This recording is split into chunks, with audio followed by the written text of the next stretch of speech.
6వ దూత తన పాత్రను యూఫ్రటీస్ నది మీద పోయగానే ఆ యొక్క మహానది ఎండిపోయినట్లుగా ప్రకటన గ్రంథము 16:12 చూస్తాం. ఈరోజు వ్యర్థమైన వాటిని, చూడకూడని వాటిని ఇన్స్టాగ్రామ్లో, ఫేస్బుక్లో, యూట్యూబ్లో చూస్తూ నీ లైఫ్ అంతా బిజీగా గడుపుతూ ఏమీ సాధించక అప్పుడే 2025లో 8 మాసాలు అయిపోజేసుకున్నావా? దేవుడు ఈరోజు నీతోనే మాట్లాడుతున్నాడు. ప్రకటన గ్రంథంలోని అనేక ప్రవచనాలు నెరవేర్పులోనికి వచ్చాయి. 16:12 చూడండి. యూట్యూబ్లో ఓపెన్ చేసి వ్యర్థమైనవి చూడక ఈ ఎండ్ టైమ్ ప్రాఫెసీస్ చూడండి.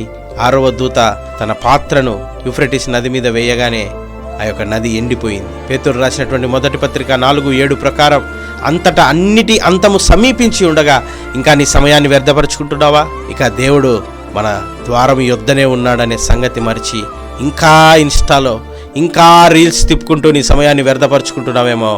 ఈరోజు దేవుడు తన దాసుల ద్వారా హెచ్చరిక జారీ చేస్తున్నాడు. ఇదిగో ప్రభు రానై ఉన్నాడు, మేఘారథుడై వస్తూ ఉన్నాడు. హల్లెలూయా.